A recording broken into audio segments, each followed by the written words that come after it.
story kicks off with Mary welcoming her parents back home. They tease her, asking if she was lonely while they were gone. Mary proudly says no because her friend Rose kept her company. Then, the parents dropped a bomb. They introduce her new sibling, the kid they'll probably love more from now on.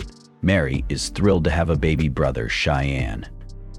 Cheyenne eventually wakes up, drooling like a champ to meet his sister. Mary plants a kiss on his cheek, and the baby immediately looks like he's reconsidering his entire life. Fast forward a few years, and Mary is celebrating yet another victory over her brother in some physical game. Cheyenne, however, would rather be playing Call of Duty because, let's face it, he's not catching up to Mary's energy anytime soon. When their father Gawain comes home, Mary's excitement levels go through the roof. Cheyenne, meanwhile, is still amazed by how his sister never runs out of steam. Gawain pretends to enjoy Mary's hyperactiveness, while she brags about everyone calling her bright as the sun, thanks to her golden hair. Gawain is proud of his golden child, but Cheyenne sarcastically quips that Mary is also the most dependable, stealing her thunder for a second. Mary loves the praise but knows Cheyenne is the real MVP. He's the one helping their mom, not wetting the bed anymore, unlike her, and sometimes acting like a full-blown adult. She brushes it off but secretly takes comfort in knowing Cheyenne's embarrassing secret. When no one's watching, he likes to pretend he's a badass adventurer. One night, Cheyenne decides to ask their dad the big question: do monsters exist? Gawain, not one to sugarcoat, says, "Yup, they're real." He goes on to warn his kids to never leave the property because monsters attack people on sight. If they ever see one, they should run screaming for help like their lives depend on it. To lighten the mood, Gawain mentions that fairies exist too. He's even seen a few himself, though they're incredibly rare. Spirits? Not so sure, but fairies? Absolutely. Feeling bold, Cheyenne asks another question: what about magic? Gawain looks at him like he just asked for a unicorn. Magic? Nope, doesn't exist. He's never even heard of it. He admits there are things he doesn't know, but magic isn't one of them. Suspicious, Gawain asks where Cheyenne even heard about magic, fairies, and spirits. The kid clams up, saying he's fine, though Mary notices he looks upset. After that, Cheyenne never says the word magic again. 3 years later, Mary is training hard as usual. Cheyenne wonders why she's so dedicated, and her answer is simple: she's the big sister. If monsters or bad guys show up, she wants to be ready to fight them off, while Cheyenne runs for his life. Cheyenne, the family bookworm, is stunned that she's doing all this for him. Mary doesn't mind. She's naturally good at fighting, even if she's not the sharpest tool in the shed. She tells Cheyenne not to stress about it. A little later, Mary is training by the lake when her friend Rose shows up. Rose asks how she doesn't get bored of all the constant training. Mary tells her to stop whining and spar with her instead. Rose, exhausted from helping her grandpa all day, says no. She also asks why Mary doesn't spar with Cheyenne. Mary explains that her brother is too busy, locked up in the house, buried in books as always. Mary reflects on how Cheyenne hasn't said the word magic since that day their dad crushed his dreams. Still, she's convinced all his obsessive studying is his way of searching for answers. While Mary is with her friend Rose, they notice a strange glow that leaves them both stunned. Later, Mary drags Cheyenne to the lake, claiming she's got something amazing to show him. Cheyenne, ever the rule follower, reminds her they're not supposed to wander too far. Mary brushes him off, promising it's safe and monster-free. She knows their mom will be furious, but she's certain it'll be worth the trouble. When they arrive, the glow appears again, and Cheyenne is blown away by the sight of glowing orbs floating near the water. Mary had shown the orbs to their parents before, but they couldn't see them. Cheyenne wonders if adults just can't see them, but Mary explains that even some kids couldn't. Everyone seems to see the orbs differently, and Mary, brilliant as ever, thinks it must be connected to magic. Cheyenne is stunned. She remembers the word, but Mary smugly reminds him she never forgets anything about her little brother. Cheyenne gets emotional, thanking her for showing him the orbs. Mary jokes that the lights must have cured his depression, and they enjoy the moment together. The next morning, their parents are baffled by how quickly the kids inhale their breakfast before dashing off to the lake again. Cheyenne's lack of athletic ability is immediately obvious as he struggles to breathe after their little jog. Once there, his inner nerd kicks in. He wants to investigate the orbs scientifically. He devises a plan to fill 3 buckets, one with sand and rocks, one with water plants, and one with fish. Mary, with her usual enthusiasm but zero understanding, agrees to help.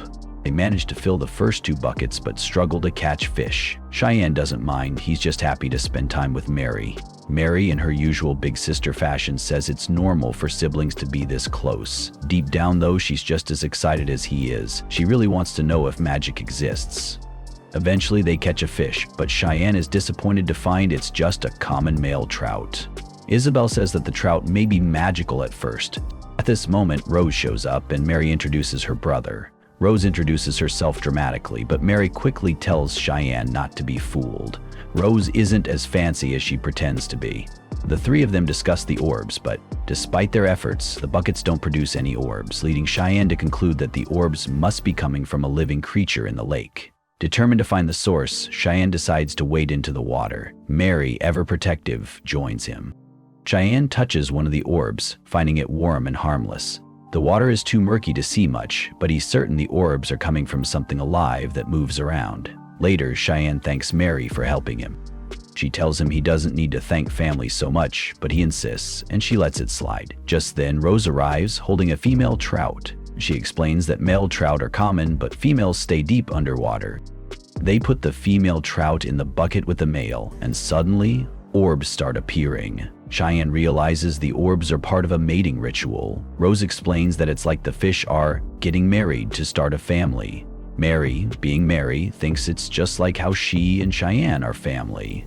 Cheyenne quickly corrects her, putting an end to that weird comparison. The next day, Mary casually mentions getting scolded by their mom for saying she wanted to marry Cheyenne. She admits she's scared they won't always be together, but Cheyenne reassures her they will. He promises to do whatever it takes, and Mary gets teary-eyed. Then, something wild happens. Cheyenne starts glowing. He realizes it might be magical energy and figures the orbs must have imprinted something inside him. Mary, embarrassed and confused, wonders what it all means. Cheyenne, on the other hand, is laser-focused. He declares that magic might not exist yet, but that's only because it hasn't been invented. He's ready to change that. In a shocking twist, we learn Cheyenne was reincarnated into this world. Fueled by his glowing discovery, he vows to create magic and make it a reality. We are taken back to modern-day Japan, where a guy is counting down to midnight on his 30th birthday. He's hyped because, according to some goofy legend, if you're a virgin at 30, you get magical powers. So naturally, he tries to summon a fireball. Nothing. Lightning spell? Nada. Frustrated, he lies on his back, rethinks his life, and then decides to go big. He whips out a little magic book and tries to summon some creature of light and darkness. Yeah, that fails too. Feeling like a clown, he accepts that magic isn't real, and staying a virgin for 3 decades was just a tragic waste. But life isn't done with him yet. He suddenly has a heart attack, clutching his magic book, and mutters, "I don't want to die," before everything goes dark. Next thing we know, he's reborn in a new world as a guy named Cheyenne. Reflecting on his old life, he realizes his only spark of joy came from that wizard dream, which, spoiler alert, was a bust.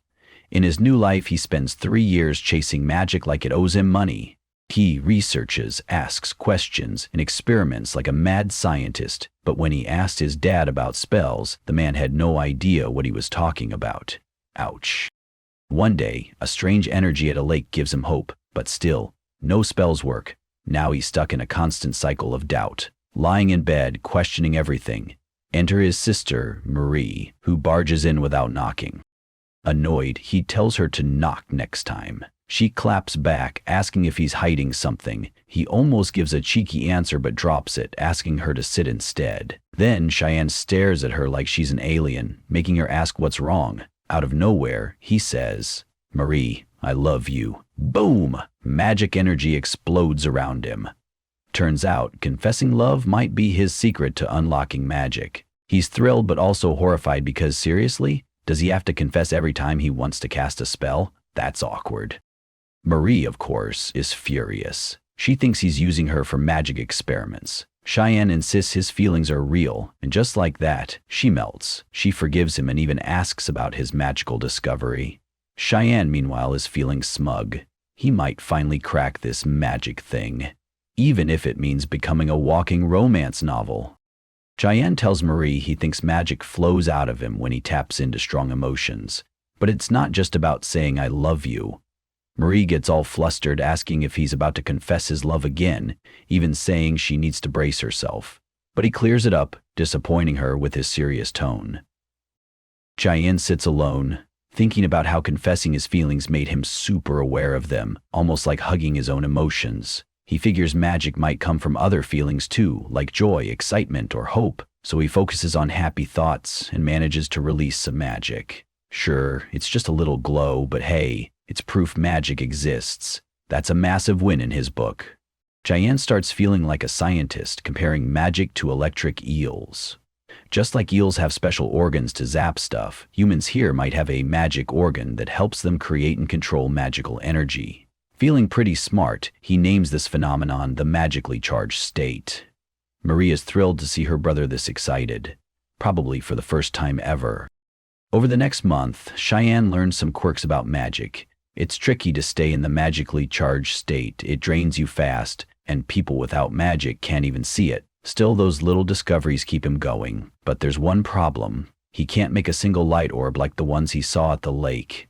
He jokes that he's basically a magical flashlight with no batteries.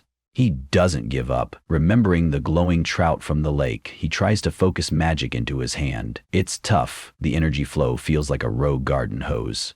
He finally figures out a trick. He convinces himself he'd be really happy if magic flowed into his hand. It works. His hand starts glowing, and Cheyenne feels like a superhero. Naturally, he punches a wall to test his new power, only to break his own hand. So much for being unstoppable. Still, he's hyped. He names his new move Magical Grouping and calls the magic Gathered Magic. Feeling like a genius, he's ready to keep experimenting. The next day, Cheyenne shows up for sword training with his dad, Marie, and Rose. He's already exhausted from all the magic stuff, but his dad doesn't care. He tells them to take training seriously because even wooden swords can be dangerous. Cheyenne, being Cheyenne, raises his hand like he's in class and declares he has zero interest in sword fighting. He argues that it's pointless since he doesn't plan on fighting anyone. His dad, being the wise old warrior, explains that swords aren't just for picking fights. They're for defending yourself against monsters.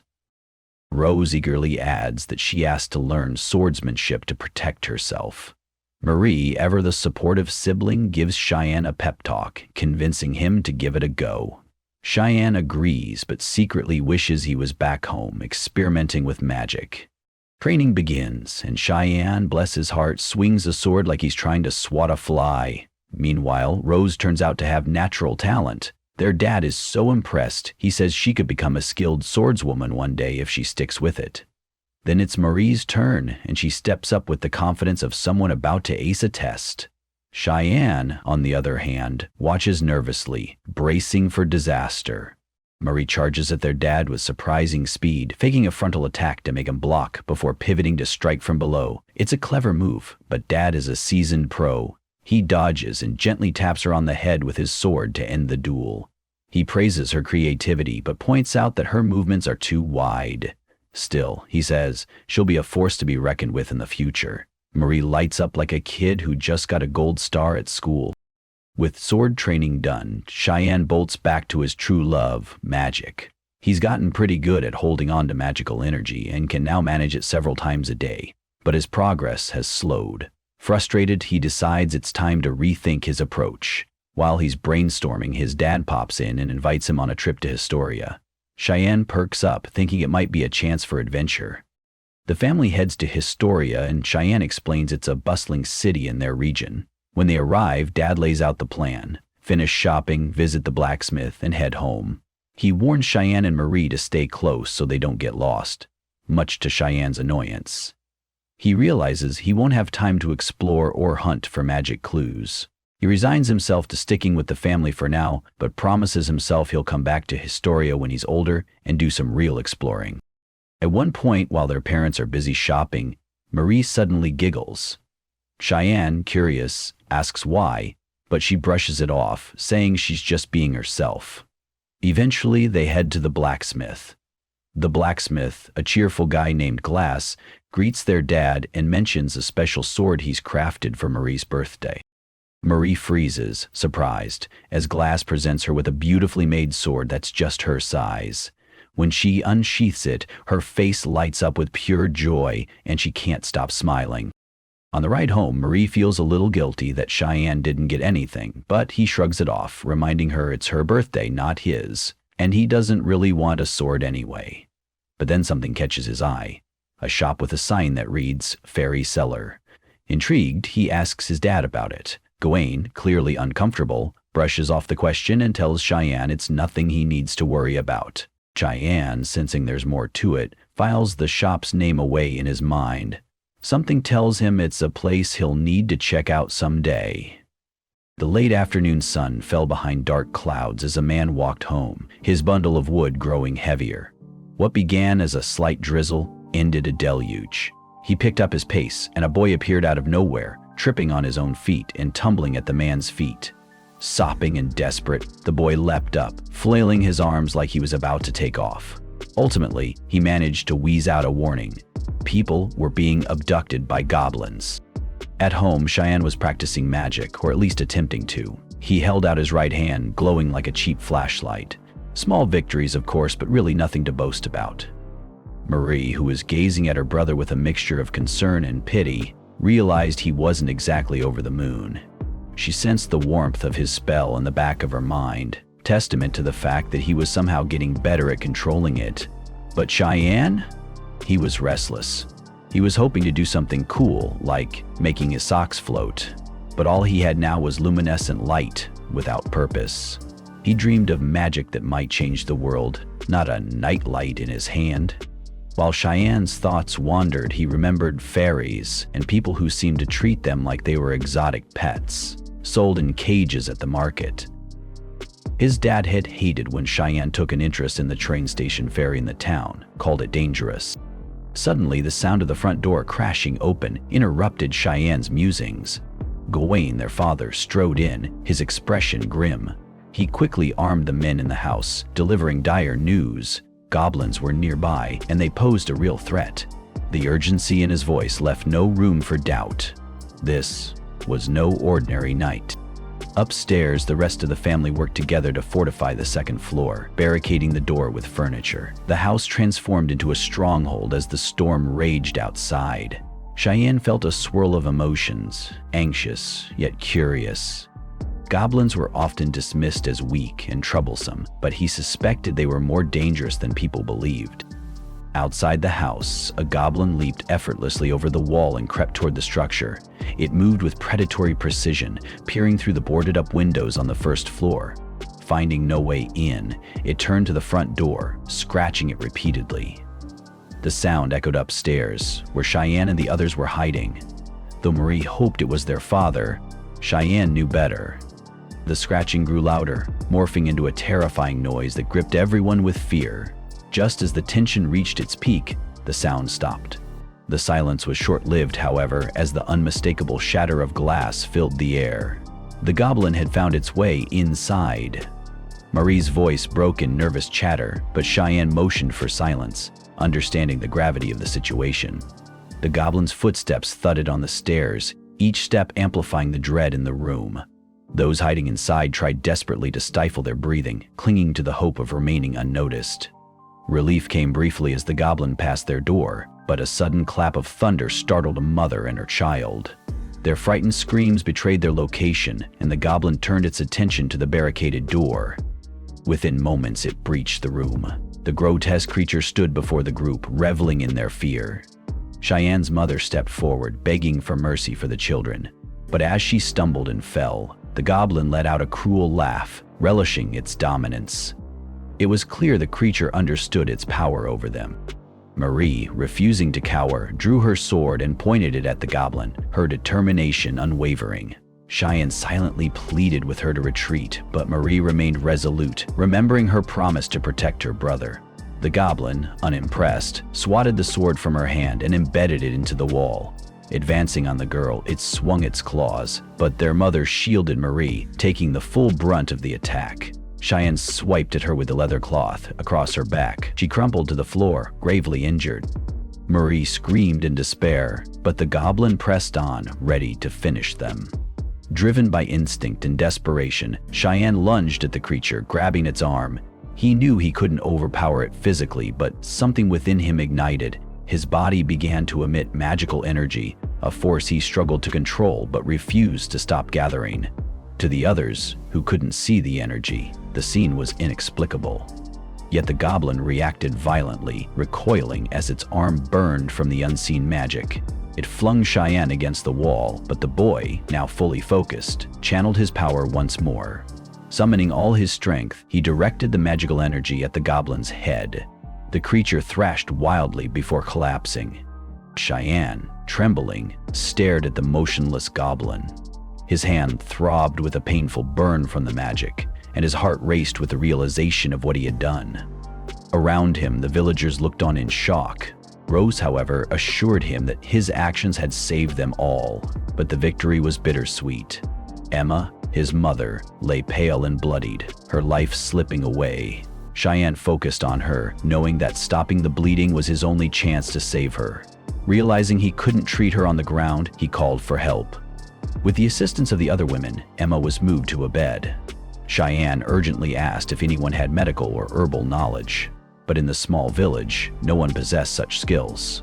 Recalling lessons from his past life, he remembered how injuries were treated in the movies and shows he had seen. The first step was stitching the wound. Determined to act, he asked if anyone could sew. A young woman hesitantly raised her hand, and he instructed her to retrieve sewing supplies from Emma's room, while others gathered strong spirits and clean cloth. The grim task of moving the goblin's corpse to the corridor fell to the remaining villagers. Before joining them, a boy slightly younger than Cheyenne grasped his hand and thanked him, his gratitude giving Cheyenne a renewed sense of purpose. Soon, all the materials were assembled. Cheyenne asked the seamstress her name, and she introduced herself as Leah. Cutting away his mother's clothing to examine the injury, Cheyenne saw that the wound, while severe, wasn't as deep as he feared. His main concern was whether the goblin's claws carried poison, but he quickly pushed the thought aside. There was no time for doubt. He asked Leah to begin stitching the wound, but her hesitation revealed an unsettling truth. Suctioning wounds was unfamiliar in this world. Cheyenne explained the necessity of closing the wound, emphasizing the dangers of leaving it exposed. Leah struggled with the idea, fearing she would hurt Emma more, but Cheyenne's urgency made her realize there was no alternative. Overcoming her fear, she began the delicate process with trembling hands. Hours later, Emma was lying in bed, her breathing steady, and her condition stabilized. Cheyenne expressed his heartfelt gratitude to Leah for her effort. Relief swept through the house, and Marie, unable to hold back her emotions, embraced her brother, her tears flowing freely. Cheyenne hugged her in return, his own eyes welling up. Their moment was interrupted by the sound of the men returning from the forest. They reported finding the goblin lair and eliminating 2 of the creatures, but traces of others suggested the threat wasn't entirely gone. For now, though, the village had peace. A doctor was summoned to examine Emma's condition. After a thorough check, he confirmed that the wounds, while deep, hadn't damaged any vital organs. The stitching was commendable and played a significant role in her recovery. With proper rest and nutrition, Emma would heal completely. Later, Marie confided in Emma, blaming herself for what had happened. Emma took her daughter's hand, reassuring her that she had been brave and should be proud of her actions. Meanwhile, Gawain spoke privately with Cheyenne, having heard of his son's efforts to save Emma. He marveled at the boy's resourcefulness, though he couldn't fathom how a child could possess such knowledge. Cheyenne, inwardly aware of his past life as a 30-year-old Japanese man, simply claimed he had done his best. Gawain pressed him about the goblin encounter and the strange burn mark left on the creature. When Cheyenne hesitated, his father deduced that magic was involved. Gawain remarked on Cheyenne's mature demeanor and frequent interest in magic, which had raised his suspicions. Realizing there was no hiding the truth, Cheyenne asked for his father's trust. Gawain, though conflicted, warned him of the dangers associated with magic. He forbade further study, citing the risks it posed. Marie, however, defended her brother, insisting that his knowledge of magic had saved their family. Despite his father's opposition, Cheyenne stood firm. Magic was his passion, and he couldn't abandon it. Gawain, seeing his son's unwavering resolve, relented under one condition: Cheyenne's studies would be closely monitored. Encouraging his son to remain steadfast in his pursuit, Gawain assured him of his support, even if the road ahead would be fraught with challenges. In some ways, Gawain awakened at Josiah the same way an apprenticeship will. That's it for this episode. Thanks for watching. The very next day, Gawain lights a fire at his son's request. His son, Cheyenne, gathers mana in his hand and extends it toward the fire, causing an explosion and fire to spark on his hand. Gawain quickly rushes to throw water on him, warning that this experiment is way too dangerous. Meanwhile, Cheyenne explains that he wanted to see what would happen if magic met high-level magical energy. He learned something important after facing a goblin, but he also wanted to test how magic reacts with natural phenomena.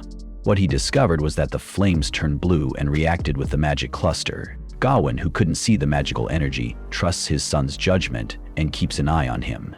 Meanwhile, Marie feels left out, but Cheyenne comforts her, saying that if it weren't for her, he would have never discovered his own magical energy. Marie feels proud, realizing her importance in the research. Cheyenne starts to obsess over the fire magic and dreams of casting a fireball. His father starts to see a side of his son he didn't know existed. Cheyenne reflects on how, even in tough times, something good can come from it. That day marked the beginning of his true love for magic and his real research into it. With his dad's help, he kept trying the experiment with the fire, despite the flames constantly burning his hand, with Gawain always ready to put them out.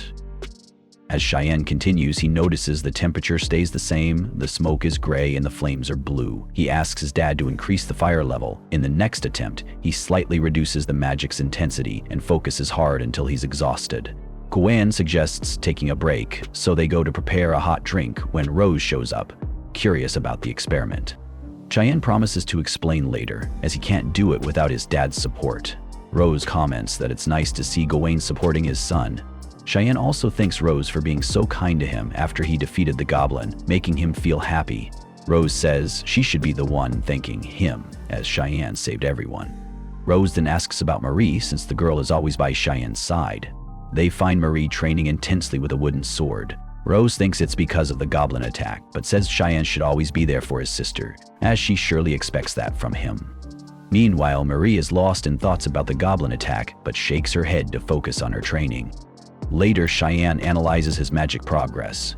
The more magic gathered, the bigger the flame. The more magic used, the stronger the fire. He discovers that heat sources can also ignite mana, even if they're not fire. If you touch the magically charged fire, it burns your hand, staying red. And even if you wear gloves, the magic still works, meaning you'll burn your hand anyway if you touch the fire. After gathering all the info, Cheyenne admits that so far, everything seems too dangerous and pointless.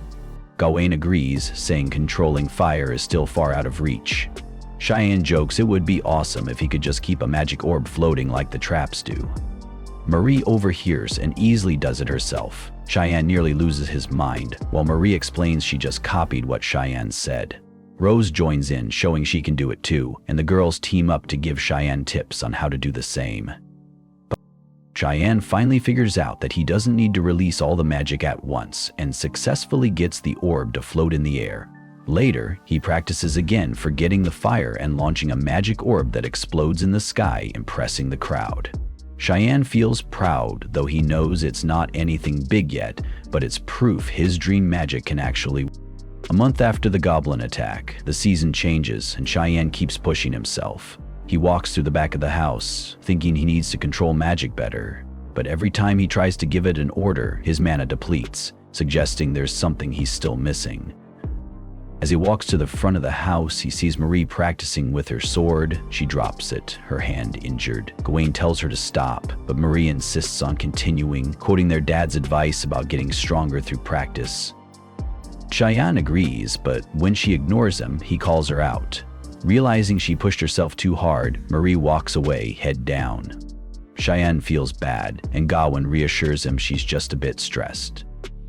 Later, during tea, Cheyenne talks about his new focus, lightning magic. He's hit a wall with fire magic, so he's curious if any animal or plant can create electricity. His dad mentions hearing from Grast about a powerful lightning-like phenomenon, which leads them to head to Istria. Cheyenne tries to convince Marie to join, but she's too busy and stays behind, pretending everything's fine, though she's sad once alone. In Istria, Cheyenne and Gawain meet Grast, who thinks they're talking about lightning ore. It's common but hard to transport because it's dangerous. Cheyenne wonders if the ore is a mineral that discharges electricity. He also asks Grast about trees with white, sticky sap, wishing they had rubber trees for insulation, but Grast says no.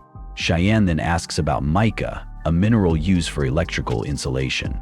Grast shows him a crystal called paper crystal, which Cheyenne realizes might work similarly to mica, but he's unsure how to use it. Grast is curious what Cheyenne's planning, but Gawain says his son often shows wisdom beyond his years. Cheyenne asks for a bigger piece of the crystal, and Grast says it'll cost 4,000 Rome, a lot of money for a family.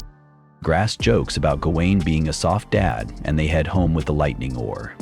Emma is there, curious about Cheyenne's experiments, and asks about Marie, who's still training alone.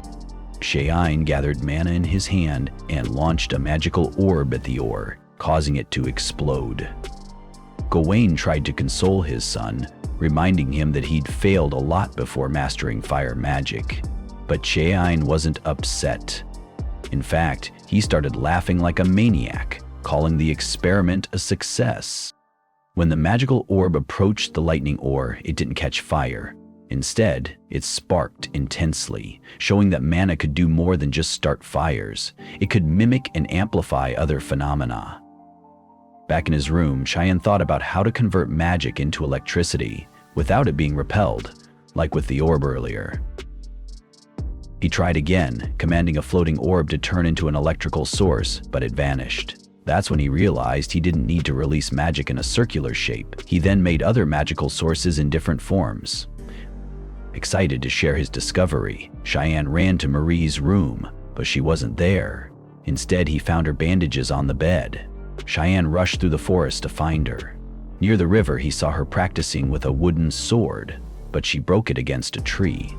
Remembering Rose's advice to always be there for his sister, Cheyenne apologized for trying to stop her from training, realizing he was wrong, especially since she always encouraged him to practice magic. Marie assured him it wasn't a big deal, but admitted she'd wondered why her brother wasn't there. She told him it wasn't about him, but about her own feelings. She'd always been the eldest, the protector, and it hurt to see Cheyenne take that role, even if just for a moment. Marie confided that she felt weak after the goblin attack, especially since she was too scared to act and would have probably died without Cheyenne's help. She was angry with herself for not reacting the way she thought she could. Cheyenne asked if she hated him, but she quickly said no. She loved him. Yesterday, today, always. She hated herself for not being as strong as he was. Marie cried, feeling like she wasn't strong enough to protect anyone. Cheyenne, realizing how she felt, stepped closer and hugged her, apologizing for not noticing sooner.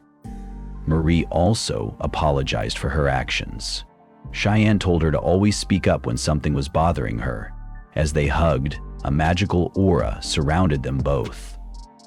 Cheyenne reflected on how, whether you're a child or an adult, everyone just wants to survive. It was one of the things he learned after reincarnating in this new world. Make sure to hit that subscribe button so you don't miss the next video. See you next time. The next day, Rose stood nearby, watching with curiosity and a little confusion as Mary clung tightly to Cheyenne. Ever since their heartfelt conversation by the river, Mary hadn't left his side. It was like she couldn't bear to be away from him. Eventually, Cheyenne turned to her and gently asked if she could step back a little. Mary's face dropped. She asked why, sounding a little hurt. Cheyenne explained that he needed space to test his magic. Mary hesitated, then asked if she was getting in his way. He quickly reassured her that she wasn't, he just needed a bit more room. Even though she wasn't happy about it, Mary stepped aside. With some distance between them, Sion began his next magic experiment. He found out that he could shape his magical energy into any form he wanted. But there was a catch. When he spread it out too much, it became weaker and less effective. Realizing this, he changed his approach and focused on making the energy smaller and denser. When he sparked it, the condensed energy exploded with a powerful burst of magic. Both his father and Mary were stunned by the unexpected power. Even Sion was surprised. This was beyond what he had imagined. Excited by his discovery, he decided to name the new spell Flare. It was a big step forward in his magic. Feeling motivated, he turned his attention to the lightning stone, trying to interact with it. But nothing happened. His magic still wasn't strong enough to trigger any reaction. Frustrated but not discouraged, Sion decided to push his limits. He gathered a larger amount of energy and sent it straight into the lightning stone. This time, an explosion erupted, blasting him off his feet. Mary and Rose ran to him, their faces filled with panic. Sion, brushing off the dust, assured them he was fine. Mary, still shaken, said she had expected the lightning to shoot in the opposite direction, not bounce back at him. Sion explained that it was normal. Lightning tends to return to its source. Even though the experiment didn't go as planned, Sion could feel he was close to discovering something important. He wasn't sure what yet, but he knew magic had endless possibilities. He also realized that if he wanted to improve, he needed to think outside the box. As he reflected on everything so far, a thought crossed his mind. Had things been going too smoothly? It almost felt like this world had brought him here just to create magic. That doubt lingered in his mind. Just then, his father returned, bringing along his friend Glass. They sat at the table, but something felt off. Glass looked tense and worried. Breaking the silence, Sion's father turned to him and asked if he remembered how he had extracted the lightning ore. Sion nodded. Of course, he remembered. His father then pointed at Glass and explained that he had used Sion's method to extract lightning ore, something that was supposed to be impossible. Looking guilty, Glass confessed. He had taken the technique he learned from Sion and tried to turn it into a business. Without telling anyone, he had started smuggling the ore, hoping to make a fortune. Now he was here to admit his mistake. Glass was surprised when Sion stayed calm and said he didn't see a problem with what he had done. Still shocked by his reaction, Glass insisted that he had used Sion's idea for personal gain without permission. But Sion just shrugged it off, showing no signs of anger. At that point, Sion's father stepped in, saying the issue was bigger than just Glass feeling guilty about making money. He explained that when they checked Glass's warehouse, they found that the lightning stones were releasing huge amounts of energy uncontrollably, making them too dangerous to store. Glass went into more detail, saying that while people initially bought the stones, the sudden energy discharges caused sparks and even small explosions. Complaints started pouring in, and sales dropped fast. Now, the warehouse was full of unstable stones that no one wanted. Frustrated, Sion's father didn't know what to do next. Desperate, Glass turned to Sion and begged him to find a way to make the stones safe and useful. If he couldn't fix the problem within 3 days, he would have to refund all his customers, which would bankrupt him and cost him everything. Holding on to hope, Glass called Sion the genius, convinced he could figure something out. Sion's father looked at his friend with sympathy, but Sion just stood there, lost in thought. Glass, growing more nervous by the second, feared Sion might refuse to help. But after a moment, Sion finally agreed to try. Glass was relieved, but Sion quickly warned him not to get his hopes up. There was no guarantee he'd succeed. Then, stepping up to the lightning stones, Sion studied them carefully before asking why they were arranged in that way. Glass explained that when the stones were placed too close together, energy would suddenly discharge. To prove his point, he moved 2 stones near each other. Instantly, a sharp spark shot out between them. Sion observed closely, thinking through the possibilities. Then Glass introduced a stone that had been made by melting lightning ore together.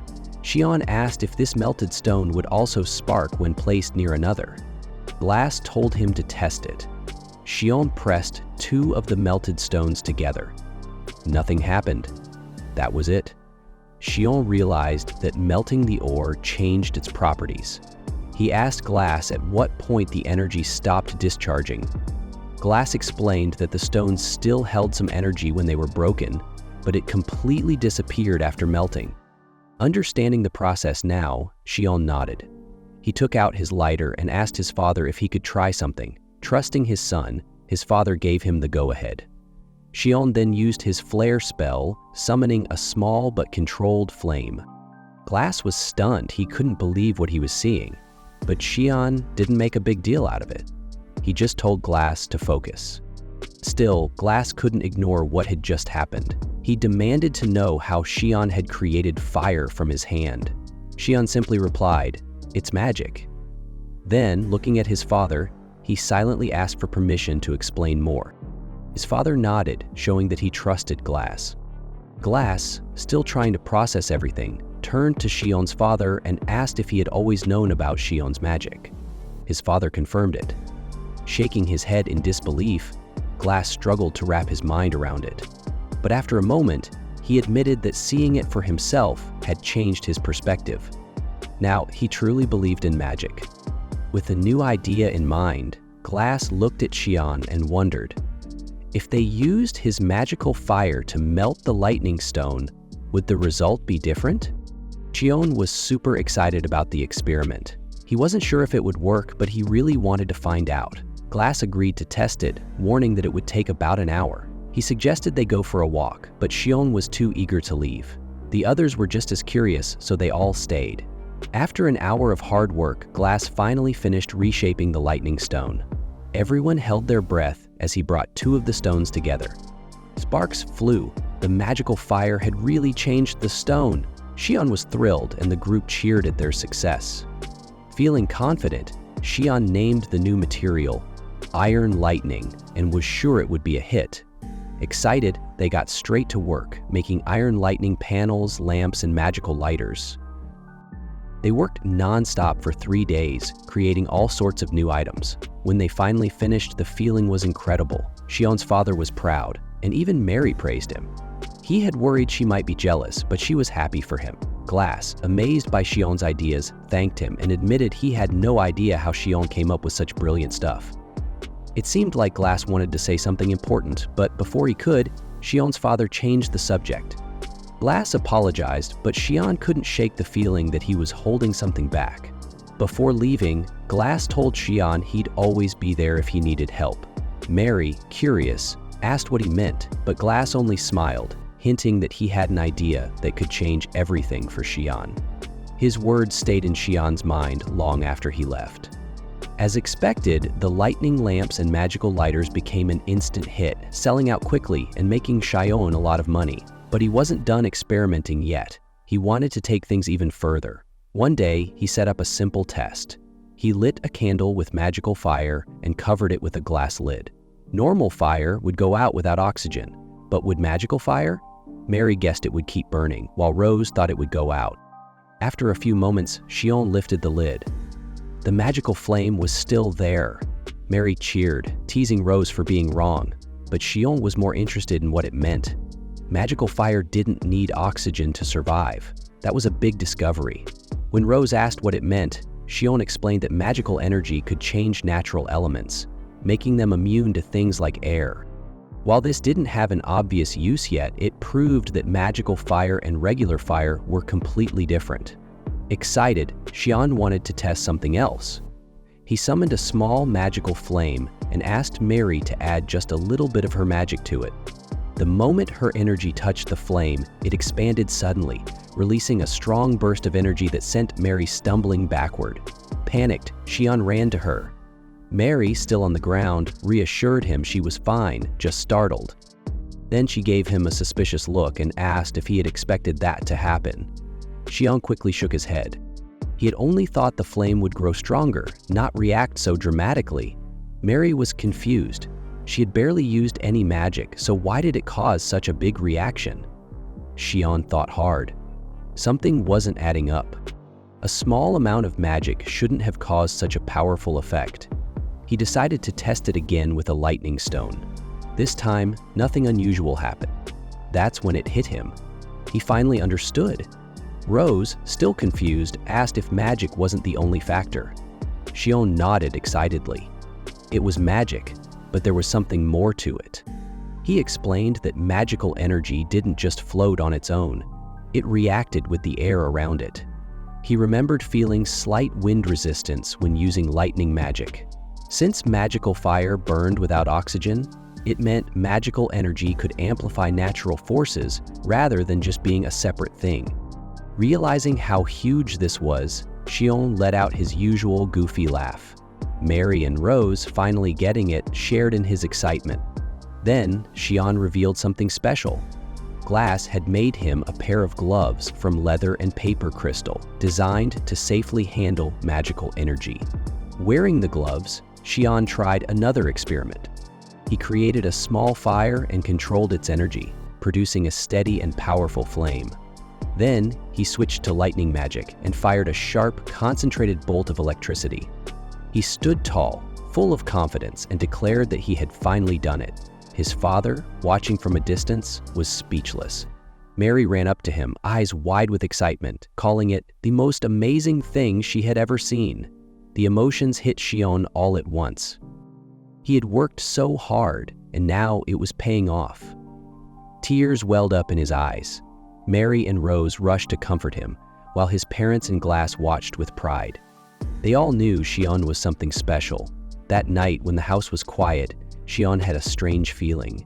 He overheard his parents and Glass talking in hushed voices. Curious, he moved closer to listen. Glass spoke first, saying that Sion's magic was incredible and could become something truly extraordinary. His father responded with a serious tone, saying Sion was smart enough not to reveal his abilities to just anyone. His mother agreed, but reminded them that he was still just a child.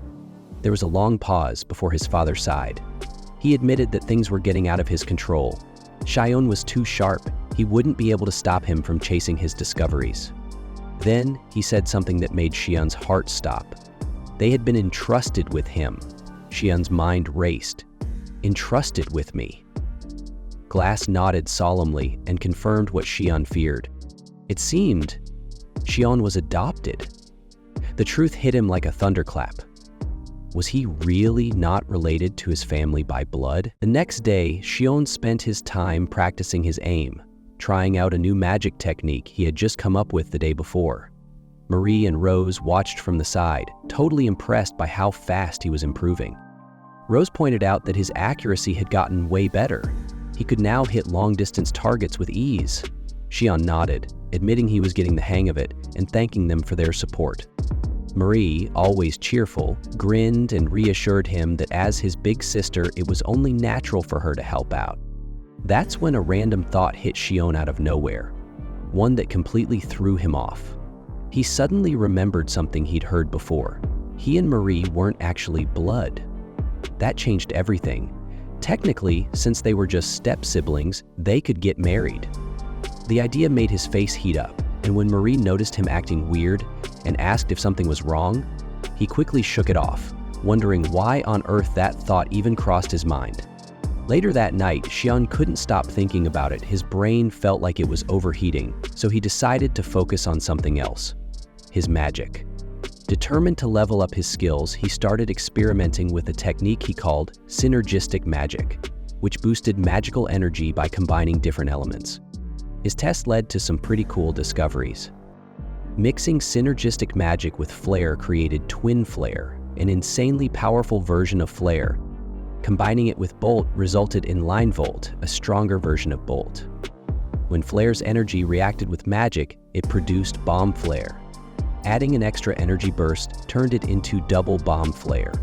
But to his surprise, combining flare with flare, or bolt with bolt, didn't do anything special.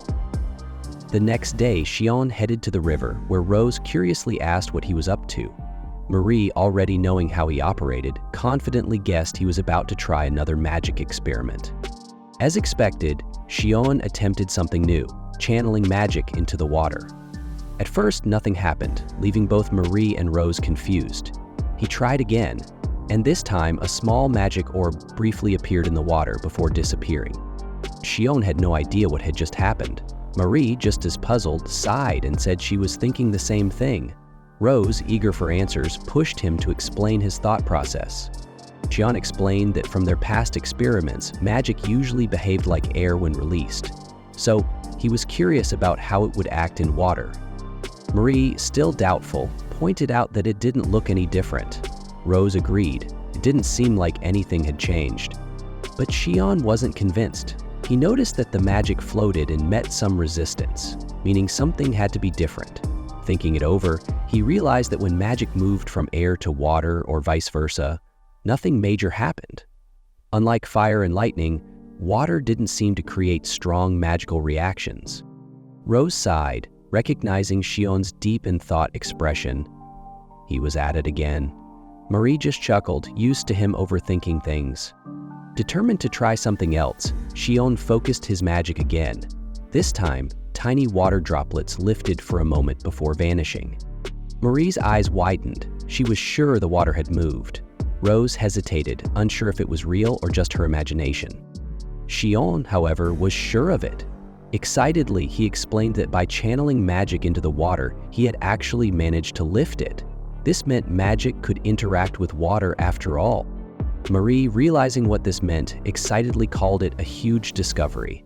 If magic could affect water, Sion wouldn't be limited to just fire and lightning. He might even be able to use water magic. Rose agreed, saying this opened up a lot of new possibilities for him. Sion nodded, understanding how important this was, but he also admitted that, for now, the effect was weak and not very useful. The best potential use, he thought, would be controlling the water in the air.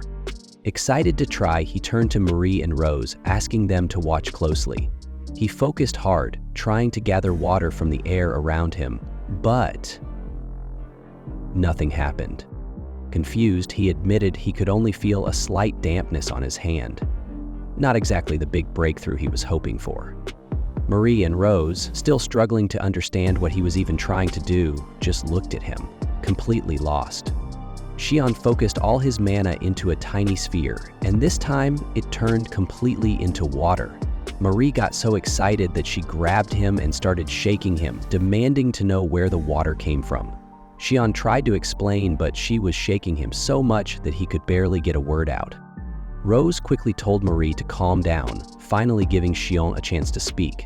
He said he spread a thin layer of magic over a large area of air to collect water, which seemed to use less mana than pulling it directly from a river. That's probably why he managed to create water without using extra magical energy. Still hyped, Marie asked what he would name this new magic. Without thinking too much, Sion decided to call it Aqua. Later, after hearing his explanation, Marie and Rose tried it themselves and managed to recreate the spell. They were so amazed by the results that when the water bubble finally popped, soaking them completely, they just burst into laughter. Marie cheerfully waved Sion over, and as he watched her, he realized something. He had now developed 3 different elemental magics. Maybe he was reaching a new level of power. Later, while riding in a carriage with his parents, Marie and Rose, Sion thought about how it was probably time to refine his abilities even further. Hours later, Grass took the kids to the Adventurers Guild, explaining that they needed to register before taking on monster hunting missions. Sion thought that the only way to truly test his magic against real threats was by going on these dangerous missions. But Grass reminded them that they didn't have to decide right away. This was a serious step. Marie didn't want to keep running away from tough decisions. She wanted to become stronger as soon as possible to protect her family. Rose felt the same. There was no way she'd back down. Seeing their determination, Grass decided it was time to go inside and sort things out. Before they entered, Sion asked Grass to keep this secret from his father. Grass just chuckled and agreed. Inside, Grass approached the counter, introducing himself as a platinum rank adventurer and requesting to register the 3 kids. But before the process could continue, a familiar figure arrived. Gawain. Gawain wasn't exactly thrilled to find his kids at the Adventurers Guild. His face remained stern as he walked over, but instead of stopping them, he pulled out his adventurer's badge, a diamond rank one no less, and personally recommended them. The receptionist was so shocked that she almost screamed, drawing attention from everyone in the guild. A diamond rank adventurer was a rare sight, but Gawain remained completely unfazed, ignoring the stares. With their registration complete, he told the kids to pick a mission, because they'd have a serious talk about this later. After leaving the guild, the first thing they had to do was apologize to Gawain for going behind his back. Well, at least they tried. He had already figured out something was up. Marie had been avoiding eye contact with their parents, which was a dead giveaway. Eventually, Marie confessed and apologized. Gawain sighed, disappointed.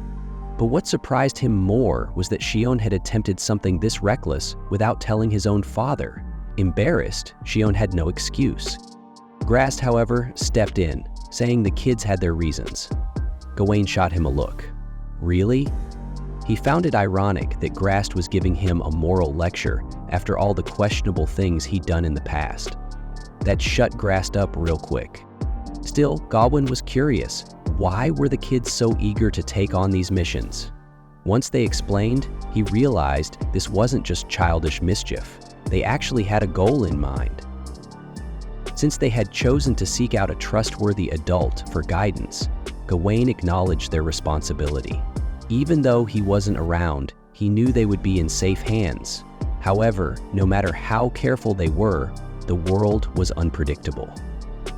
So, next time, he told them to talk to him first. It was always safer to have two high-ranking adventurers protecting them. Sion completely understood what his father meant, but before he could say anything, Gawain made it clear. He wasn't just giving them advice. He was joining them on their first mission. The kids' faces lit up with excitement. Hours later, deep in the forest where their mission took place, Grast stayed behind to protect the kids, while Gawain took the lead. A group of kobolds appeared, but they were no match for Gawain. With swift and precise sword strikes, he took them all down in seconds. The kids could only watch in awe, so this was the strength of a diamond rank adventurer. Grast remarked that Gawain was as monstrously strong as ever, while Cheyenne was stunned. His father was even more powerful than he had thought. Gawain then told the children it was their turn to fight the kobolds they were hunting, and they should be arriving any minute. Just as he said that, the kobolds appeared.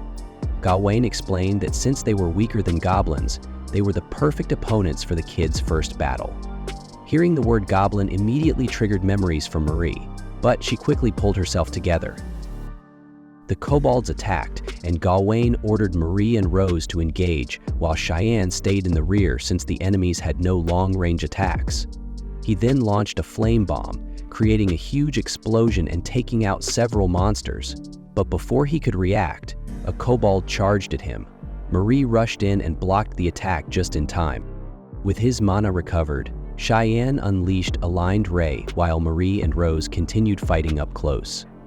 Though exhausted, they eventually took down all the kobolds, except one. Before it could catch the girls off guard, Cheyenne swiftly used twin flames to finish it off. Marie admitted she only had the courage to fight because her brother was there, which gave her more confidence. Hearing this, Cheyenne realized that no matter their blood relation, Marianne would always think of him as family, and that was enough for him. Gawain praised their efforts, but then surprised them by announcing they would now raid the kobolds' den. The children were stunned. They hadn't expected to face so many monsters on their first adventure. Pushing through exhaustion, they fought fiercely inside the den. It was an intense battle, but in the end, victory was theirs. While Gawain and Grast collected loot, the kids sat down to rest. That's when Cheyenne noticed something unusual deeper inside. Curious, they ventured in and found a fairy trapped in a cage. Without hesitation, Cheyenne opened it, and the fairy flew free, mesmerizing them with its beauty. That night, Gawain returned home with his children. Emma immediately noticed their injuries, figured out what had happened, and whacked Gawain with a candlestick in front of them. She then turned to her sons, demanding an explanation. Cheyenne and Marie nervously admitted they had gone monster hunting, but Emma revealed Gawain had already told her beforehand.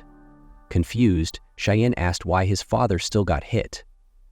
Emma explained that it wasn't normal for kids to come home covered in wounds, and Gawain had gone too far by exposing them to so many kobolds.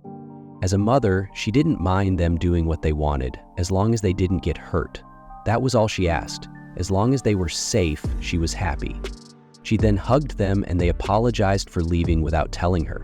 Despite everything, there was no anger in her, just warmth and understanding. Finally, she invited them to take a bath. Later, as Marie and Rose chatted while bathing, Cheyenne sat outside the tub, lost in thought. Over and over, he told himself that they were a family. Remembering all their moments together, he had no doubts. Their bond wasn't by blood, but it was real. Magic existed in this world, but to him, this was the greatest miracle. He was truly happy. That's it for this episode. Thanks for watching. The next day, facing a tough hobgoblin, the young wizard decided to try something new. He used atmospheric magic to create areas of high and low pressure, wrapping them in a magic membrane to generate a strong windstorm.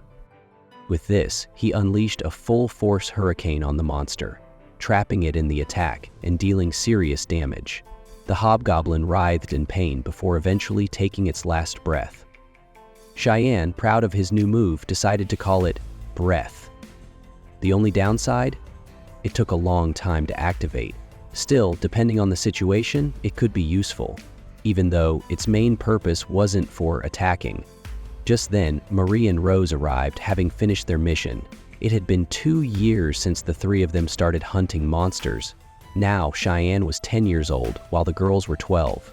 Marie hugged her little brother excitedly, celebrating the fact that she had defeated 20 goblins.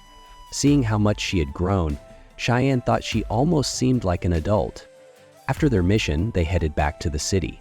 Over time, Cheyenne's ability to sense magical energy had improved a lot, so much that he could now tell how much magic someone had just by looking at them. There was one issue with this, but before he could think too much about it, Rose noticed his distraction and asked if something was wrong. He simply said it was nothing. Even so, he still hadn't found anyone with more magic than Rose and Marie. Marie mentioned that there were more monsters than usual lately, and the guild kept getting more requests for monster hunts.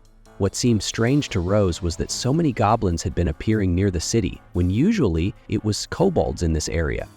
Cheyenne agreed, also pointing out that more homeless people had been gathering in the city. After that, the group stopped by Grass's workshop. Cheyenne asked if the blacksmith was interested in forging some iron lightning, but Grass turned him down. He had been too busy finishing the young wizard's new gauntlets. Cheyenne was surprised, since he had only recently requested them. Grass, on the other hand, commented that the boy went through equipment way too fast. But in a way, that was a good thing.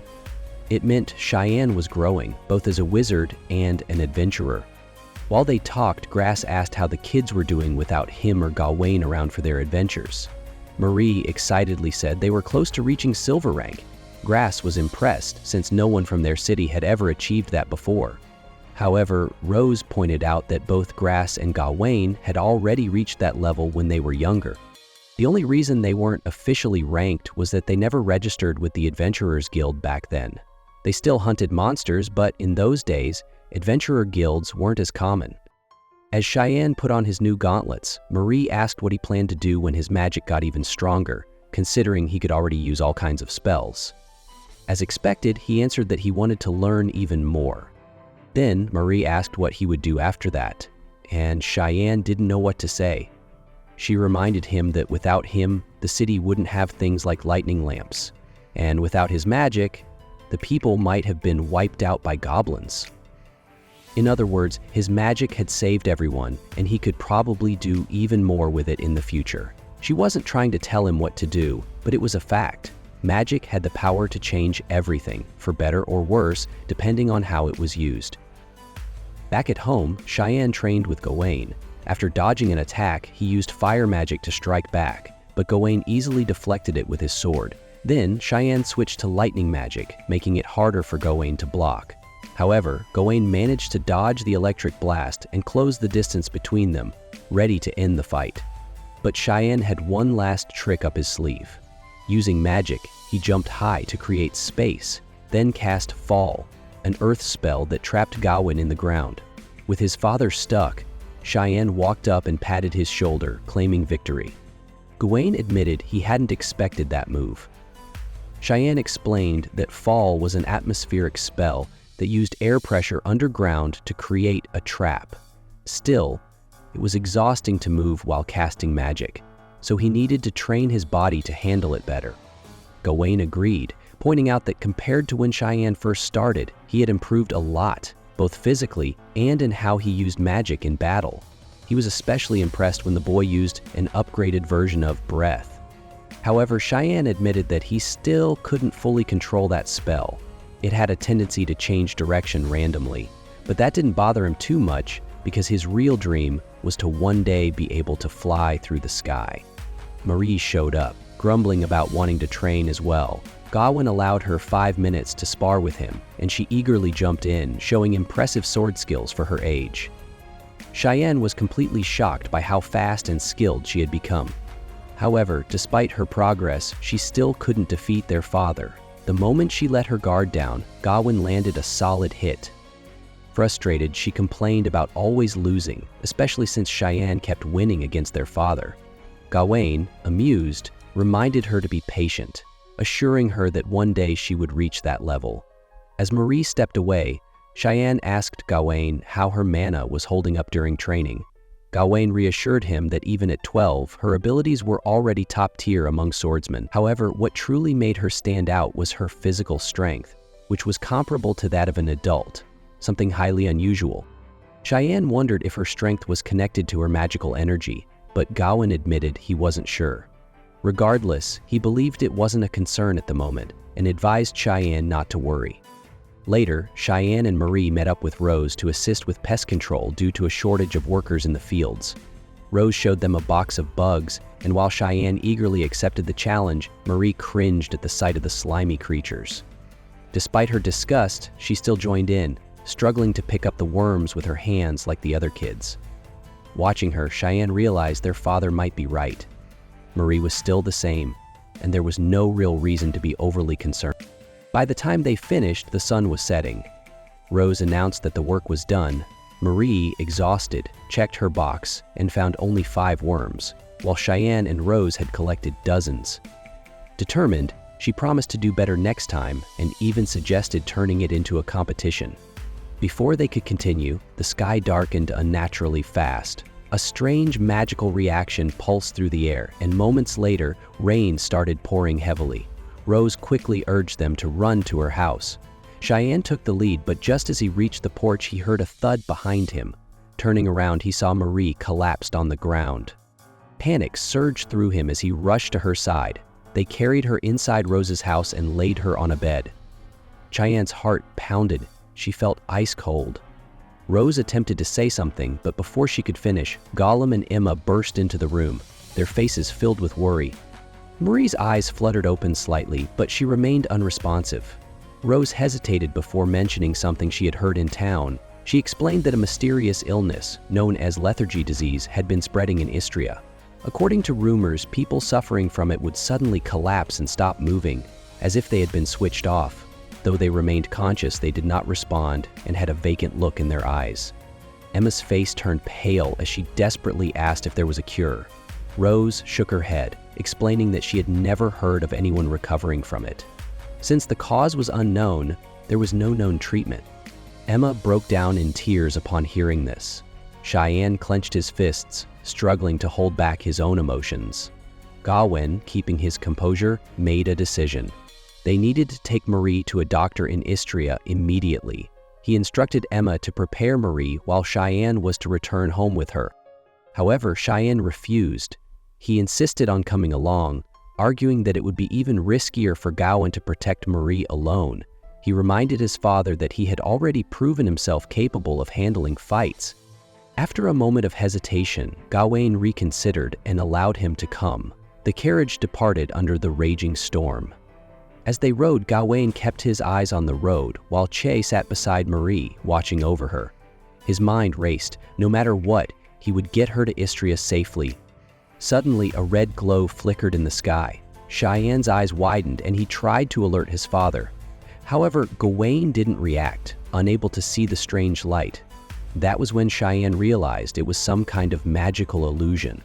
Before he could think further, a pack of blood wolves emerged from the darkness, their glowing red eyes locked onto the carriage, their hunger evident. These creatures were drawn to human blood, making them highly dangerous. Gawain continued driving while Cheyenne prepared to face the threat. He quickly assessed his options. Fire and lightning were useless in this storm, leaving him with breath and aqua. Using aqua, he gathered rainwater, shaped it into sharp bullets, and, with a burst of breath, launched them at the wolves. The shots struck their targets, knocking down several of the beasts. Despite his efforts, there were too many of them. Even Gawain had to fend off some that got too close to the front.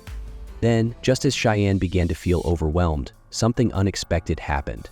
The blood wolves abruptly stopped attacking. Without warning, they turned and fled in the opposite direction, as if terrified of something far worse. A powerful wind howled through the trees. From deep within the forest, a swirling green mist appeared, twisting and shifting as it took shape. Cheyenne's body stiffened, and fear gripped him as the mist transformed into a massive, terrifying creature.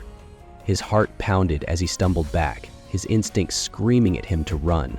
He called out to his father, but Gawain showed no reaction. Cheyenne's stomach dropped as realization struck. Gawain couldn't see it. The monstrous entity circled the carriage, moving with an eerie, almost playful curiosity. Cheyenne had no idea what it was or how to stop it. Cheyenne fired an aqua bullet straight at the ghostly creature, but the attack passed through it without causing any harm. The creature remained unaffected and extended its massive, eerie hand toward him. A chill ran down Cheyenne's spine as he realized he might die again, powerless against this unknown monster. Suddenly, he recalled the tactic he had used against the goblin. Acting quickly, he grabbed one of the phantom's fingers. The moment he made contact, a surge of purifying energy burst through the creature, burning its entire arm away. The phantom let out a furious screech and, enraged by the attack, turned its focus to Gawain. It flew toward him, seeking revenge. As it approached the lightning lamp on the carriage, something unexpected happened. The phantom recoiled in agony, its body twisting and screaming as the light seemed to burn it. Cheyenne saw an opportunity and immediately leapt toward the weakened creature. Noticing this, Gawain pulled the reins hard, bringing the carriage to a sudden stop. With all his strength, Cheyenne reached out and touched the phantom again, releasing a powerful surge of purification energy. This time, the creature could not withstand the attack and disintegrated completely. However, with the battle over, Cheyenne now faced another danger. He was falling from a great height with no way to break his fall. Just before he hit the ground, strong arms caught him. As they continued their journey, he reflected on the encounter. He had never seen a creature like that before and wanted to understand what it was. Cheyenne was about to remind him that he had not seen the monster at first, but Gawain explained that he had only noticed it once it neared the lightning lamp. Hearing this, Cheyenne paused for a moment and glanced at the lamp, lost in thought. After some time, they arrived in Istria and made their way to Dr. Alphonse's clinic. The building was overcrowded with patients, all suffering from the same strange condition as Marie. Cheyenne hurried inside, eager to find someone who could help his sister. However, even the doctor's assistants were overwhelmed by the sheer number of people in need. One of the assistants, exhausted from attending to so many patients, asked Cheyenne to wait his turn. Frustrated, he protested, saying they had braved a storm to reach the clinic, only to be told to wait. However, Gawain pointed out that everyone was struggling with the same situation, and they had no choice but to be patient. Eventually, Marie was examined by Dr. Alphonse. He carefully checked her eyes and pulse before concluding that she likely had lethargic disease. Cheyenne's heart pounded as he asked if there was a cure. The doctor sighed and admitted that very little was known about the illness. For now, all they could do was care for those affected and hope for the best. Cheyenne refused to accept this answer. Memories of his sister filled his mind. Her laughter, her playful challenges, and the moment before she collapsed. It was unbearable to think that there was no cure. Desperate, he grabbed the doctor by the collar, demanding to know why he could not save his patients. His voice trembled as he pleaded for his sister's life.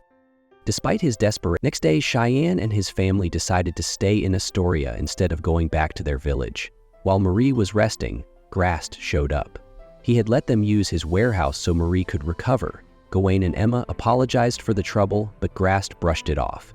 He insisted that helping friends was something he did willingly, especially since they had helped him many times before. Still, he couldn't understand why something so unfair had to happen to such a sweet kid like Marie. After checking in on them, he promised to come back later in the afternoon and left them alone. Gawain apologized again, but Grast shut it down, telling him to stop saying sorry. Instead, Gawain simply thanked him. Later, Rose came to check on her best friend. Hours passed, but no matter how many times Cheyenne called out to his sister, she never responded. Then, Gawain called his son over to meet someone. Cheyenne hoped it was someone who could cure Marie, but his father admitted it wasn't. Cheyenne refused to leave his sister's side. He reminded his father that just 4 days ago, they had fought a monster they could barely see. That same day, there were reports of 10 other attacks, people getting hurt or even killed by something invisible. Gawain was convinced it was the same creature. Since they were the only survivors, Gawain believed Cheyenne had some way to deal with this monster. If he ignored it, more people could die. But Cheyenne didn't care, he just wanted to stay with Marie. Frustrated, Gawain asked if he really thought it was okay to let others die when he had the power to help. The monster was still lurking near their village. Cheyenne argued that it wasn't his problem. He didn't understand why he had to get involved when all he wanted was to be with his sister.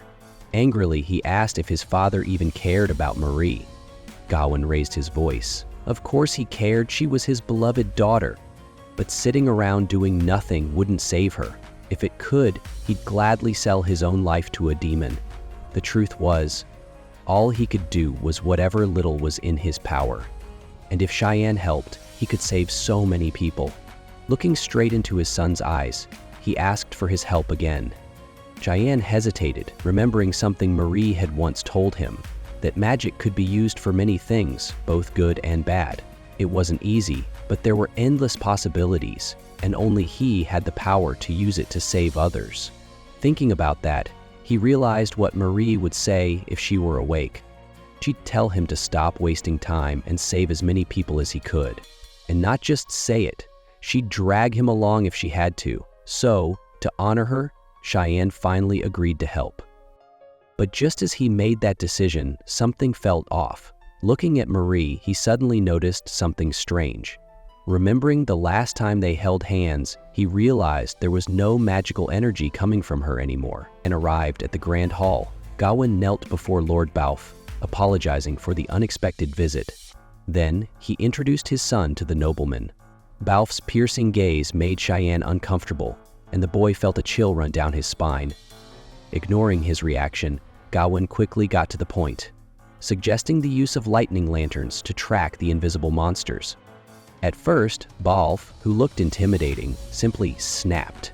He started ranting about how everything had gone downhill since he became the governor of Astoria. The cases of lethargy kept increasing, and now invisible monsters? He didn't sign up for this. If he could, he'd dump all this responsibility onto his subordinates. But Gawain kept his cool, pointing out that this was an emergency and neglecting the situation would only make things worse. Realizing he had no choice, Balf sighed in frustration and admitted that the Merchants Guild had tried to hoard the lightning lamps. However, he had managed to secure a batch for the guards. Gawain applauded him, calling him efficient as always. Balf just laughed like a madman, saying that flattery wouldn't get them anywhere. Meanwhile, Cheyenne stood there, completely bewildered by how bizarre the whole exchange was. Gawain then explained his theory. The invisible monster and the cases of lethargy were both linked to magic. Taking the chance, Balf turned to Cheyenne and revealed that his father had already told him everything about the boy's abilities. Apparently, Cheyenne was a young mage who could manipulate magical energy, meaning he might be able to help solve this crisis. Balfi asked if they could gather other mages to fight the monster, but Cheyenne shook his head. Learning magic took time, and most of the gifted ones had already fallen victim to lethargy. To make matters worse, Balf revealed that the doctors had made little progress in understanding the disease. At this point, he was desperate for answers, and wanted to know if Cheyenne had any ideas. That's when Cheyenne's confidence kicked in. He had a plan. The Lord's eyes lit up with hope. Cheyenne explained that in a healthy body, magical energy naturally replenishes during rest. But those suffering from lethargy had lost their mana entirely. Something was blocking their recovery. The solution? He could try donating his own mana to the affected patients. Balf hesitated. That sounded dangerous, but if they did nothing, people would keep suffering. Cheyenne, fully aware of the risks, declared that idealistic words wouldn't save anyone. He was willing to do whatever it took to help his sister. He suggested starting with those who had no chance of survival, using monsters as test subjects first. Impressed, Belfay granted him permission to carry out the experiments. He even provided experts in monster medicine and soldiers to ensure everything went smoothly. Cheyenne found it odd that the Duke was giving so much power to a mere child, but there was no turning back now. Soon after, he met his research team. The first was Cole Leister, assistant to the renowned Dr. Alphonse. Cole clearly wasn't thrilled about working with a kid and saw it as a waste of time, but orders were orders.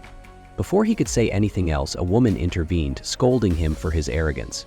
Her name was Rafina Spiro, a knight and the ruler of Zep and Last.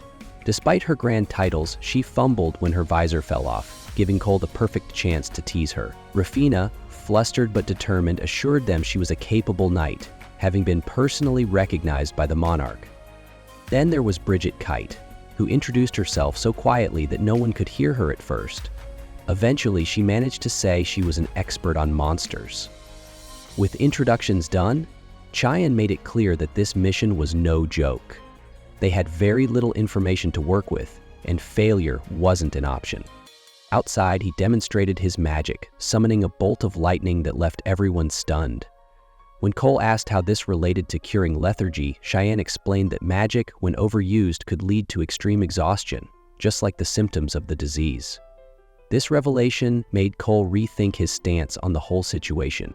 As the team set out for their first experiment, Rufina struggled with the weight of her armor, falling behind. Cole had other duties at the clinic, so the rest moved forward.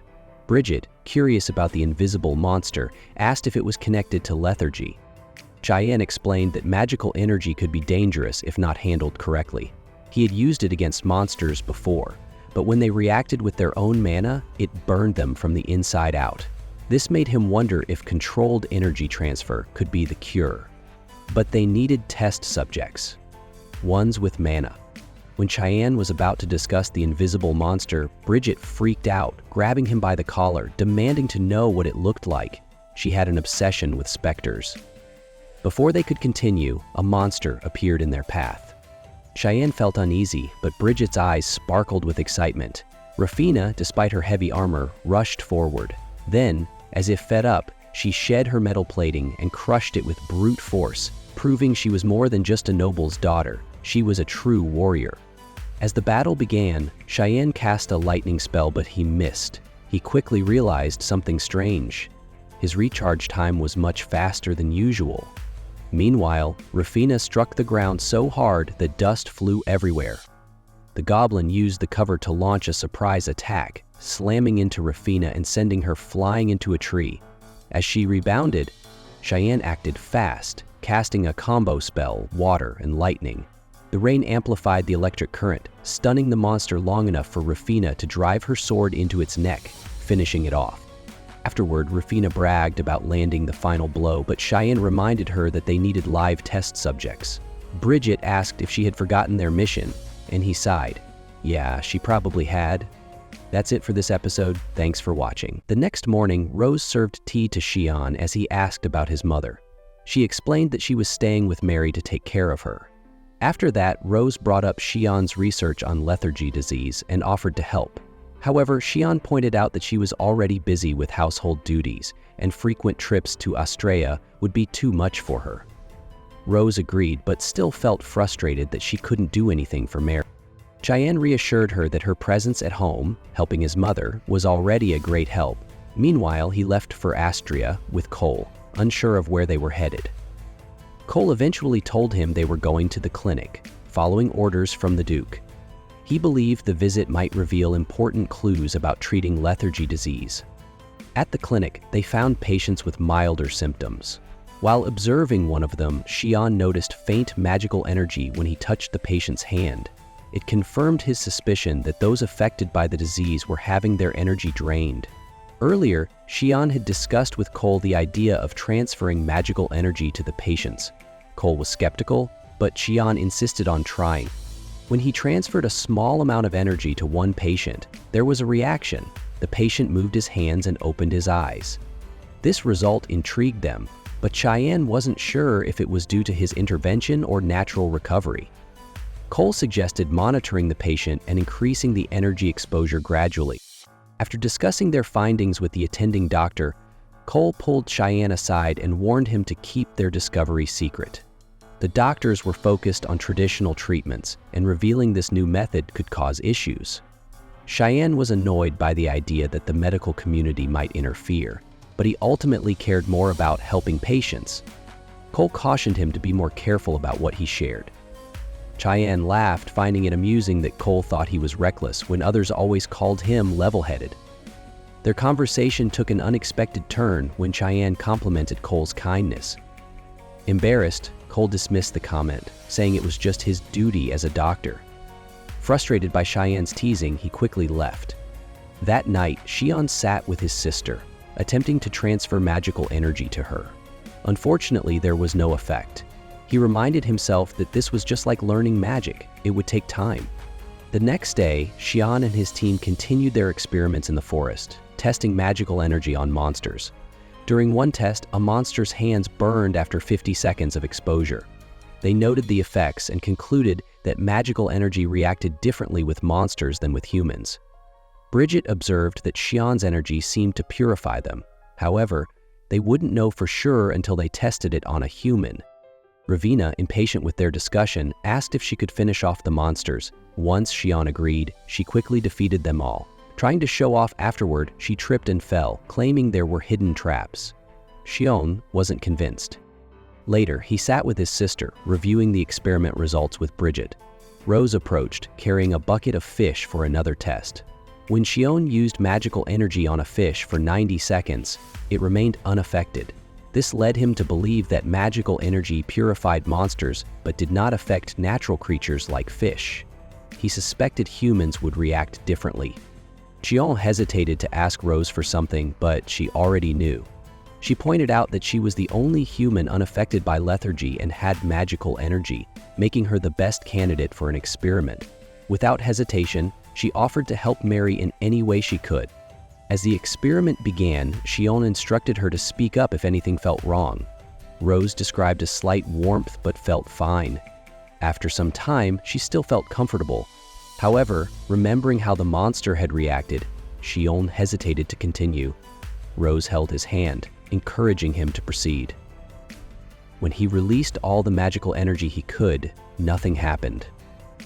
This confirmed that magical energy affected humans differently than monsters. Rose suggested a longer test, continuous energy transfer over 10 minutes. Cheyenne agreed, preparing for the next phase of their research. As the guards collected the lightning lamps, Sion and his team grew frustrated, knowing they no longer had a way to protect themselves from monsters. Cole questioned whether the monsters would even appear and doubted the lamp's effectiveness. This led to an argument, but he eventually admitted that Sion's research had made progress, unlike the doctors, who still had no cure for the disease. Sion then asked Bridget for updates on monsters in other areas. She informed him that aside from the Wraith monster, there were no new sightings nearby. This surprised him, and she explained that the Wraith had only appeared after the Legri War. When Sion asked about the war, Ravina and Bridget explained that it happened 1,000 years ago, when all nations united against the demons. Some believed Legri was the name of the war's leader, while others thought it was the name of a country that vanished afterward. Meanwhile, the Duke recorded recent dangerous events and updates on their experiments with slumber sickness. After 90 days, patients showed small improvements, such as slight finger movements and blinking. By day 135, they discovered that an excess of magical energy in the body, not its depletion, might be causing the illness. Despite doubts about the Wraith monster's return, the Duke ordered the continued production of lightning lamps as a precaution. On day 201, they learned that magical energy in a person's body could be replaced with another's. By day 209, Sion's magical energy was severely depleted, forcing him to find ways to replenish it. However, no significant progress was made by day 380, or even by day 562. The Wraith monster remained elusive, and no cure had been found. The Duke feared the creature was a remnant of the Legri War, but hoped he was wrong. 2 years passed without a cure, but Sion continued his experiments. A patient's wife expressed gratitude when her husband finally smiled again, giving Sion hope. However, he was visibly exhausted. Cole noticed this and urged him to rest, but Sion insisted he was fine, though it was clear he was struggling. Returning home, Sion was welcomed by Ravina, Bridget, his father, and Grast. They gathered for a meal, but the mood darkened when Sion thought of his sister. His father suggested he take a break, but Sion refused, saying he had only drained his magical energy, not his strength. The family insisted he had worked tirelessly for 2 years and needed rest. Sion reassured them that he understood the importance of pacing himself, but would not stop until he cured his sister. He recalled how he once studied magic without knowing if it even existed, so slumber sickness was not beyond his reach. Even if it took his entire life, he would find a cure. Seeing his determination, his family supported him, realizing he was stronger than they had thought. Later, while Sion sat with his sister, a bright red light flashed outside. Recognizing it from the day the sickness began, he rushed to inform the Duke. Rose insisted on going with him. When they looked up, they saw countless wraith-like monsters filling the sky. The situation had become more dangerous than ever. That's it for this episode. Thanks for watching my recaps.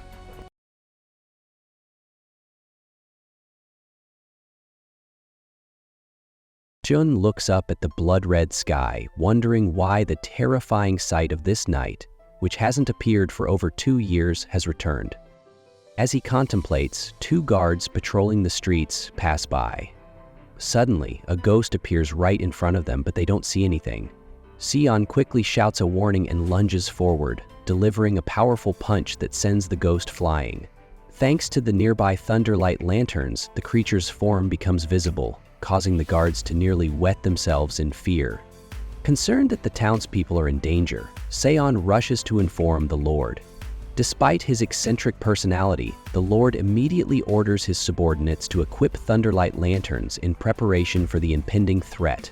Hearing this, Sion breathes a sigh of relief and requests to join the efforts. Initially hesitant, the Lord ultimately agrees upon seeing Sion's determination.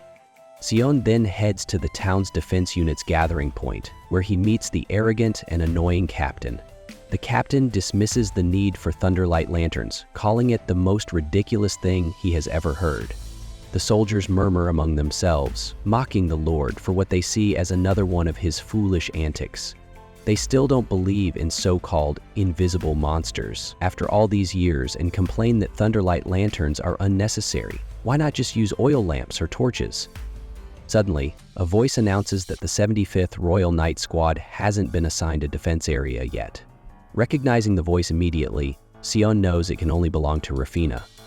As it turns out, the leader of this squad had quit, and Rafina took the opportunity to take charge. Unfortunately, this squad is considered a group of useless misfits, only assigned menial tasks.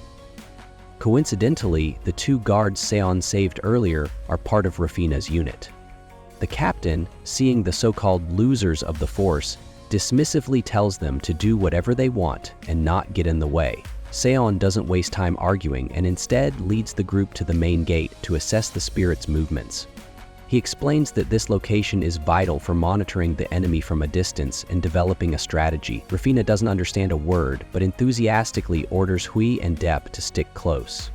Just then, Sion detects that 5 ghostly creatures have already infiltrated the city. However, if they turn back now, they won't make it in time. Deciding to continue forward, Sion reaches the main gate and immediately uses magic to leap down. But what surprises him the most is how effortlessly he can cast spells. Landing smoothly on the ground, he startles the guards. With no time to explain, Sion unleashes a barrage of fireballs into the darkness. As expected, a small group of ghostly creatures becomes visible in the magical light, terrifying the onlookers. They prepare to charge, but Sion swiftly eradicates them with powerful lightning magic. Rafina's squad finally arrives, allowing him to brief them on the situation. The soldiers, who previously doubted the existence of invisible monsters, are now speechless after witnessing the truth with their own eyes. Feeling an ominous presence, Sion quickly climbs to a high vantage point. His eyes widen in shock as he sees over 100 ghostly entities shrieking and charging toward the city. In this dire situation, he casts a grand fire spell to illuminate all the torches along the main gate. Since these spirits despise the blue flames, he hopes to slow their advance. Additionally, with the area bathed in light, ordinary people can now see the monsters and use torches to fight back. The soldiers are concerned. How can just a handful of them take on such a massive force? But Sion reassures them, saying he has a plan. He's beginning to understand why he was reincarnated into this world, to develop and master magic. As the ghostly horde rushes toward them, Sion and his team vow to protect the townspeople. Channeling magic into both hands, he soars into the air and unleashes a massive fire blast, incinerating the spirits one by one. Not stopping there, he continuously bombards the enemy with fireballs. However, the sheer number of enemies makes Rafina nervous. Rafina grew worried as she grabbed a torch and quickly rushed to assist her teammate. However, before they could fight for long, the weak magical flame on the torch began to flicker and gradually died out. Seeing the situation, the soldier Huyu suddenly had an idea. He smashed an oil lamp with his sword, coating his blade in fuel. When combined with magical fire, the technique allowed Rafina to cut down the monsters with ease. Even the once dismissed soldiers proved their worth in battle. Now, armed with a flaming sword, Rafina charged forward, slicing through the monstrous spirits. Sion, inspired by her determination, unleashed spells in rapid succession, bombarding the enemy like an unrelenting storm. Yet, a lingering question remained in his mind. Despite casting hundreds of spells, his mana reserves showed no signs of depletion. The eerie environment of the night seemed to sustain his energy, much like the mysterious events of 2 years prior when similar creatures had emerged, bringing with them an epidemic of extreme lethargy. Some believed that excessive mana consumption had disrupted the body's natural balance, but there was no time to dwell on theories. Survival was the only priority. Without warning, the spirits changed tactics. They hurled themselves into the torches near the city gates, extinguishing the flames and plunging the battlefield into darkness. Their unexpected intelligence sent a wave of unease through the defenders. Acting swiftly, Sion commanded a retreat before channeling a powerful surge of mana. He absorbed the remnants of nearby fire, compressing them into a massive, swirling inferno. The resulting explosion of flames surged across the battlefield, incinerating countless enemies in an instant. The battlefield fell silent as the smoke cleared, revealing a wasteland of scorched remnants. Though victorious, Sion was left drained from the immense mana expenditure. Yet, the respite was short-lived. More ghostly figures emerged from the shadows, their numbers seemingly endless. The warriors, already exhausted, forced themselves to stand once more. Reinforcements arrived just in time. Grad, a seasoned warrior, led a band of adventurers into the fray, turning the tide of battle. Among them was Brigitte, a young strategist with an obsession for monsters. She quickly directed the warriors to dip their arrows in alcohol and ignite them with magical flames. The enhanced projectiles proved highly effective, rapidly thinning the enemy's ranks. With support from the adventurers, the defenders regained their momentum. The spirits, once overwhelming, were systematically eradicated. The battle neared its conclusion as the final remnants of the ghostly army were cut down. Just as victory seemed certain, the city's captain arrived with his soldiers, accusing the warriors of fabricating the entire battle to cause disorder. Despite the protests of the adventurers, the accusations continued, and the order for mass arrests was given. The soldiers moved in to detain the battle-worn fighters. Before the captain could savor his authority, an unseen force yanked him into the air. A massive, spectral hand materialized, gripping him tightly before a swift motion severed his head from his body. A thick, black mist seeped into the battlefield, enveloping the surroundings in an unnatural chill. From the darkness emerged a lone figure, his silver hair catching the dim light. An overwhelming aura of malevolence radiated from his presence. His expression was unreadable, his gaze piercing through the remaining fighters as the mist curled around him like living shadows. Beyond the battlefield, the night stretched endlessly, the air thick with an unshakable dread. That's it for this episode. Thanks for watching my recaps.